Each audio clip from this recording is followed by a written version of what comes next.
संपत्ति जरूरत से ज्यादा जो भी होगा वो उनका कब्जा करेगी उनकी सरकार, कहते हैं, और फिर लोगों को बांट देंगे।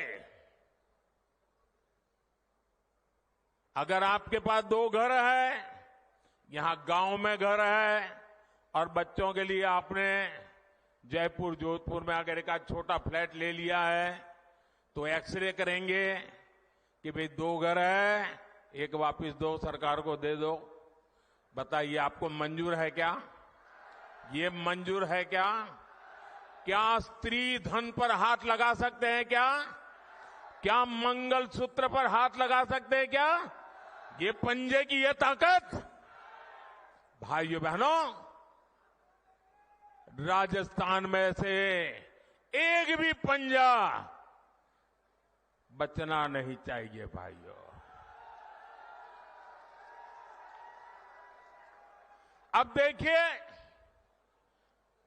कांग्रेस पार्टी ने संविधान के साथ, बाबा साहब आंबेडकर के दिए हुए संविधान के साथ किस प्रकार से खिलवाड़ करने की कोशिश की। इस देश के में जब संविधान बना तब धर्म के आधार पर आरक्षण का घोर विरोध हुआ था, ताकि हमारे एससी, एसटी, ओबीसी समुदाय को सुरक्षा मिलती रहे। लेकिन उन्होंने, मनमोहन सिंह जी ने भाषण किया था और उस सभा में मैं मौजूद था मुख्यमंत्री के नाते, मुस्लिमों का देश के संसाधनों पर पहला हक है, ये मनमोहन जी का बयान है। और ये संयोग नहीं था, और ये अकेला बयान नहीं था। कांग्रेस पार्टी की सोच हमेशा से तुष्टीकरण की रही है, वोट बैंक की राजनीति की रही है। 2004 में जैसे ही कांग्रेस की केंद्र में सरकार बनी, उसके सबसे पहले किए गए कामों में था, सबसे पहला काम था चुनाव जीतने के बाद, आंध्र प्रदेश में एससी, एसटी के रिजर्वेशन में से कमी करके मुसलमानों को रिजर्वेशन देने का प्रयास। ये एक पायलट प्रोजेक्ट था जिसे कांग्रेस पूरे देश में आजमाना चाहती थी। 2004 से 2010 के बीच कांग्रेस ने 4 बार आंध्र प्रदेश में मुस्लिम रिजर्वेशन लागू करने की कोशिश की, लेकिन कानूनी अड़चनों की वजह से, सुप्रीम कोर्ट की जागरूकता के कारण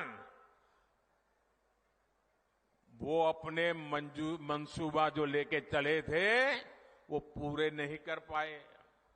2011 में कांग्रेस ने इसे देश में लागू करने की कोशिश की। एससी, एसटी को और ओबीसी को मिला हुआ अधिकार छीन करके वोट बैंक की राजनीति के लिए औरों को देने का खेल किया। कांग्रेस ने इतने प्रयास ये जानते बूझते किए कि ये सब संविधान की मूल भावना के खिलाफ था, लेकिन कांग्रेस ने संविधान की परवाह नहीं की, बाबा साहब आंबेडकर की परवाह नहीं की। जब कर्नाटका की बीजेपी सरकार ने, जब हमें मौका मिला, तो हमने पहला काम किया, उन्होंने जो एससी, एसटी से छीन करके मुस्लिम कोटा निकाला था, उसको हमने खत्म कर दिया और जिनका हक था उनका हित सुरक्षित रखा। तो कांग्रेस पूरे देश में आग बबूला हो गई। ये मोदी समझता क्या है? अरे मोदी संविधान को समझता है, मोदी संविधान को समर्पित है, मोदी बाबा साहब आंबेडकर की पूजा करने वाला व्यक्ति है।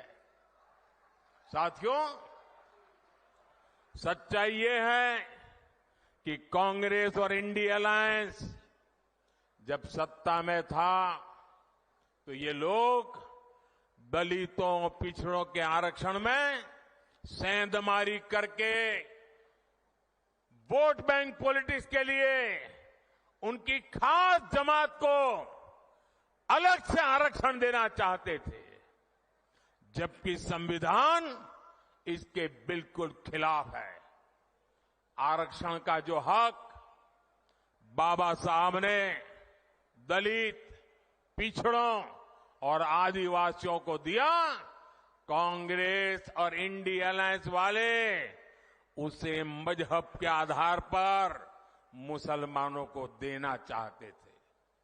मैं कांग्रेस को पूछना चाहता हूं, क्या कांग्रेस ऐलान करेगी कि संविधान में दलितों, पिछड़ों के आरक्षण को, आदिवासियों के आरक्षण को कम करके वो इसे मुसलमानों को नहीं बांटेंगे?